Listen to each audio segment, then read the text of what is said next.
Sir Tollywood producers, directors మీద IT raids జరుగుతున్న నేపథ్యంలో అంటే కొంతమంది హీరోలకు మీడియా వాళ్ళు అడుగుతూ ఉన్నారు. ఏంటి దీనికి సంబంధించి వివరాలేంటని జెప్పేసి. ఈ మధ్య సంక్రాంతికి వస్తున్న సెలబ్రేషన్స్‌లో వెంకటేష్ గారిని కూడా అడిగారు. సో, అప్పుడాయన నేను మామూలుగా వైట్‌లోనే తీసుకుంటాను. మిగతా హీరోల సంగతి నాకు తెలీదు. నా అమౌంట్ వరకైతే నేను వైట్‌లోనే తీసుకుంటానని జెప్పేసి మాట్లాడారు. అంటే మరి ట్రాన్సాక్షన్స్ హీరోల మధ్య, ప్రొడ్యూసర్‌కి, హీరోకి మధ్య ఏ విధంగా ఉంటుంది? ఒక కథనం విన్నాం సార్. ఒక హీరో ప్రొడ్యూసర్ 50,00,00,000 అయితే దాని మీద జీఎస్టీ‌లో టాక్స్ పే చేసే భారం కూడా ప్రొడ్యూసర్‌దే అని కూడా విన్నాం. సో, ఈ విధంగా ఉంటాయా ట్రాన్సాక్షన్స్? మీరేం చెప్తారు సార్ దీని గురించి?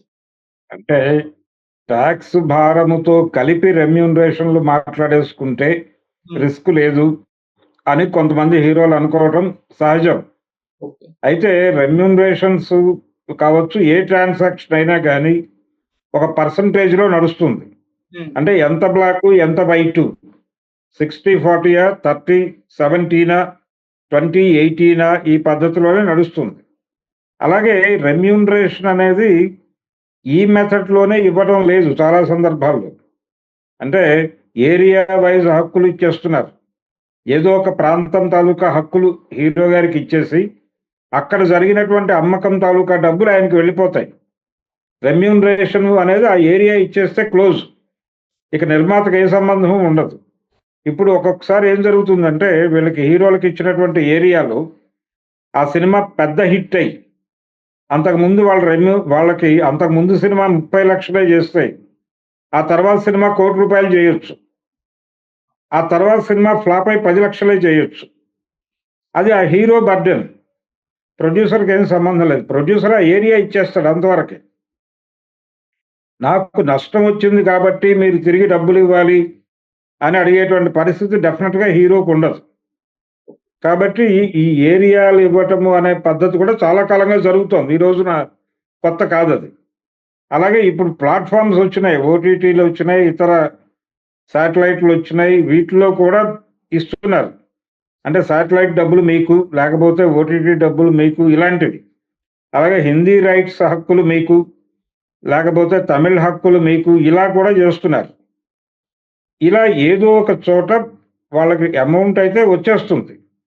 ఆ డబ్బులు ప్రాపర్‌గా వైట్‌లో చూపించి వాళ్ళు టాక్స్ కడుతున్నారా లేదా అనేది వాళ్ళ బర్డెన్‌గా మారుతుంది.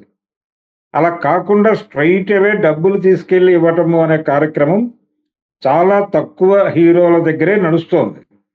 గతంలో రెమ్యూనరేషన్ ఒక 3 ఫేజుల్లో ఇచ్చేవాళ్ళు.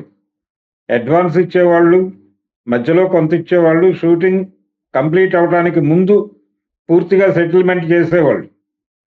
ఆ రోజుల్లో కూడా ఈ పద్ధతి ఉంది. బ్లాక్ అండ్ వైట్ పద్ధతి ఉంది. బ్లాక్ అండ్ వైట్ అనేది ఎప్పుడూ ఉంటుంది. అంటే ఇప్పుడు వెంకటేష్ గారు మాట్లాడిన పద్ధతి ఏంటి? నేను బ్లాక్ తీసుకోను అని చెప్పాడాయన. ఆ బ్లాక్ తీసుకోను, ఒకవేళ జీఎస్టీ తాలూకా గొడవ ఏదైనా ఉంటే ప్రొడ్యూసర్లు చూసుకునే అవకాశం ఉంది అనే ఒక సూచన తెలిపేలాగా ఆయన మాట్లాడాడు. ఓకే. బ్లాక్ తీసుకునేవాళ్ళు బ్లాక్ తీసుకుంటున్నామని చెప్పరు గదా! మేము బ్లాక్ మనీ తీసుకుంటామండి. బ్లాక్ అండ్ వైట్‌లో వెళ్తాం మేమని చెప్పరు గదా! కాబట్టి ఎవరైనా వైట్ అనే చెప్తారు ప్రపంచం ముందుకొచ్చినప్పుడు. అలాగే ఆయన కూడా ప్రపంచ నీతిని పాటిస్తూ నేను వైట్‌లోనే తీసుకుంటాను. నో బ్లాక్, నలుపుకి నాకు కుదరదు. నేను నల్ల చొక్కా వేసుకోవచ్చేమో గానీ, నల్ల డబ్బులు మాత్రం జేబులో పెట్టుకోను అని చెప్పుండొచ్చు.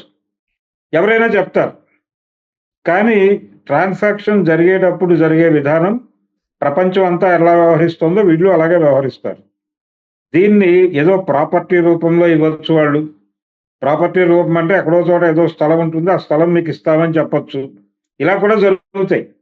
ఇలా రకరకాల పద్ధతుల్లో వీళ్ళు మాట్లాడుకున్నటువంటి రెమ్యూనరేషన్ తాలూకా వ్యవహారం అంతా హీరోలకి దొరుకుతుంది. దొరక్కపోతే వాళ్ళు పంచాయతీ పెట్టి సెటిల్ చేసుకుంటారు. కాబట్టి వెంకటేష్ గారు చెప్పిన మాటలు 100% నిజము అని అనుకోవాల్సినటువంటి అవసరం అయితే లేదు. ఆయన పద్ధతిలో ఆయన నిజం చెప్పాడు అనుకోవాలి. ఆయన వరకు ఆయన ప్రపంచానికి నిజం చెప్పే ప్రయత్నం చేశాడు. ఒకవేళ రేపు ఎప్పుడైనా దొరికే వరకు అందరూ దొరలే అని చెప్పారు. దొరికిన తర్వాత మాత్రమే దొంగ ఎవరు, దొర ఎవరు అనేది అప్పుడు చర్చకు వస్తుంది. కానీ దొరికే వరకు మాత్రం అందరూ దొరలే. దొంగలెవరూ లేరు. కాబట్టి బ్లాక్ మనీ, వైట్ మనీ అనేటువంటి గొడవ ఓపెన్‌గా చెప్పుకునేటువంటి పరిస్థితి ఎవరికీ ఉండదు కాబట్టి ఆయన కూడా ప్రపంచం అంతా నడుస్తున్న తీరులోనే తను కూడా నడిచి నో బ్లాక్ మనీ నాకు నలుపుకి ఏ సంబంధం లేదని చెప్పాడు ప్రపంచానికి. దాన్ని టెంపరరీగా నమ్మాలి తప్ప ఇది పూర్తి సత్యము అని నమ్మాల్సిన అవసరం లేదు. రేపు పొద్దున ఇంకో ఐటీ దాడిలో ఎక్కడో ఆయన దగ్గర కూడా బ్లాక్ దొరకచ్చు. చాలా మంది దగ్గర బ్లాకులు దొరికాయి. అంటే గతంలో రామారావు గారి ఇంటి మీద కూడా ఐటీ దాడి జరిగినప్పుడు కొంత డబ్బులు దొరికిందనే పేపర్‌లో రిపోర్ట్ వచ్చిందప్పుడు.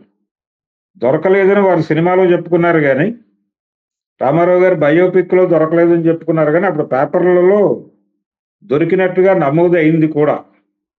అందుచేత ఈ ఐటీ దాడులు, ఈ బ్లాక్ మనీ వ్యవహారాల్లో అందరూ 100% నిజమే చెప్తున్నారు బయటికి అని అనుకోవాల్సిన అవసరం లేదు. ఈ వరుసలోనే వెంకటేష్ గారి ప్రకటన కూడా లోకం తీరులో ఆయన వెళుతున్నాడు అని మాత్రమే చూడాలి. ఓకే. అంతకు మించి దీన్ని కాంట్రోవర్సీ చేయాల్సినటువంటి అవసరం ఉందని నేనైతే అనుకోవడం లేదు. సరే ఈ రైడ్ తర్వాత మళ్ళీ ఇన్‌కమ్ టాక్స్ వాళ్ళు ఏమైనా ప్రెస్ మీట్ పెట్టి దీనికి సంబంధించిన వివరాలు వెల్లడించే అవకాశం ఉందా? లేకుంటే సైలెన్స్ మౌనమే పాటిస్తారంటారా? వాళ్ళు మౌనమే పాటించే అవకాశం ఉందండి. ప్రెస్ మీట్లు పెట్టి వాళ్ళేం మాట్లాడరు. ఒకవేళ దిల్ రాజు గారు గనక ప్రెస్ మీట్ పెట్టి మాట్లాడితే హ్మ్. ఇక్కడ మ్యాన్ హ్యాండ్లింగ్ జరిగింది, లేకపోతే వేరే రకంగా ఇబ్బంది పెట్టారు, వాళ్ళ పని వాళ్ళు చేసుకోకుండా మా ఏరియాలోకి కాలు పెట్టి మా మీద ప్రవర్తించకూడని పద్ధతిలో ప్రవర్తించారు అని గనక ఆయన ఓపెన్‌గా మీడియా ముందుకొచ్చి మాట్లాడితే దానికి సమాధానం చెప్పడానికి వాళ్ళు ఏమైనా వస్తారేమో తప్ప మాక్సిమం వాళ్ళు ఈ దాడులు ఇలా జరిగినాయి, ఇంత దొరికింది అనేది అన్ని సందర్భాల్లోనూ బయటకొచ్చి చెప్పరు. ఒక ప్రకటన ఇచ్చే అవకాశం ఉంది. ఒక ప్రకటన ఇచ్చే అవకాశం ఉంది. ఆ ప్రకటనని మీడియా ముందుకొచ్చి మాట్లాడే అవకాశం కూడా ఉంది. కానీ చాలా అరుదది. ఇప్పుడు కొంచెం చర్చ జరుగుతోంది కాబట్టి మేబీ మీడియా ముందుకు రావచ్చు. లేదు ప్రకటన ఇవ్వచ్చు. ఏదైనా జరుగుతుంది. హ్మ్. అది జరిగితే తప్ప క్లారిటీ రాదు. ఎందుకంటే ఇలాంటి దాడులు జరిగినప్పుడు చాలా సందర్భాల్లో ఈవెన్ డ్రగ్స్‌కి సంబంధించి సినిమా వాళ్ళ మీద దాడులు జరిగినప్పుడు వాళ్ళు అరెస్ట్‌లు అయినప్పుడు కూడా ఆఫ్టర్ ఏం జరిగింది అనేది ఫాలో అప్ ప్రోగ్రామ్ ఏమి ఉండదు. చాలా కొద్దిపాటి కేసుల విషయంలో మాత్రమే మనకు కొంచెం క్లారిటీ ఉంటుంది. క్లారిటీ అంటే in the sense Puri Jagannath arrest అయ్యాడు ఒక కేసులో డ్రగ్స్‌కి సంబంధించి. రవితేజ వీళ్ళందరూ అరెస్ట్ అయ్యారు. చార్మి కౌరు అందులో మాత్రమే ఆ కేసు కొట్టేసినట్టు చెప్పారు. ఇంకా అనేకం జరిగినాయి డ్రగ్స్‌కి సంబంధించి. అందులో ఏ కేసు అయినా ఫాలో అప్ ప్రపంచం ముందు పెట్టారా అని అడిగితే లేదనే చెప్పాలి. కాబట్టి ఈ ఫాలో అప్ ఏమవుతుంది అనేది ఎవరికీ తెలీదు. కానీ దాడి జరిగినప్పుడు హడావిడి మాత్రం డెఫినెట్‌గా జరుగుతుంది. దాడి జరిగినప్పుడు హడావిడి జరుగుతుంది. డ్రగ్స్‌కి సంబంధించిన దాడి జరిగినప్పుడు అందరి పేర్లు బయట పెడతారు. ఆయన ఫోన్ హ్యాండ్ ఓవర్ చేసుకుని ఆ ఫోన్‌లో ఎవరెవరి కాల్ డేటాలో ఉన్నటువంటి పేర్లు కూడా రోడ్డు మీద పెట్టేస్తారు. వాళ్ళు డ్రగ్స్ కోసమే అతనికి ఫోన్ చేసి ఉండకపోవచ్చు. గతంలో వాళ్ళ దగ్గర తీసుకున్న అప్పు తీర్చమని ఫోన్ చేసినా ఆ టైంలో వాళ్ళు డ్రగ్ కన్జ్యూమర్‌గానే వీళ్ళు బయట పెడతారు మార్కెట్‌లోకి. ఇలాంటి బాధ్యతారాహిత్యం రాజ్యాంగ సంస్థల నుంచి కూడా జరుగుతోంది. అంటే నార్కోటిక్ డిపార్ట్‌మెంట్ నుంచి జరుగుతుంది. పోలీసుల వైపు నుంచి జరుగుతుంది.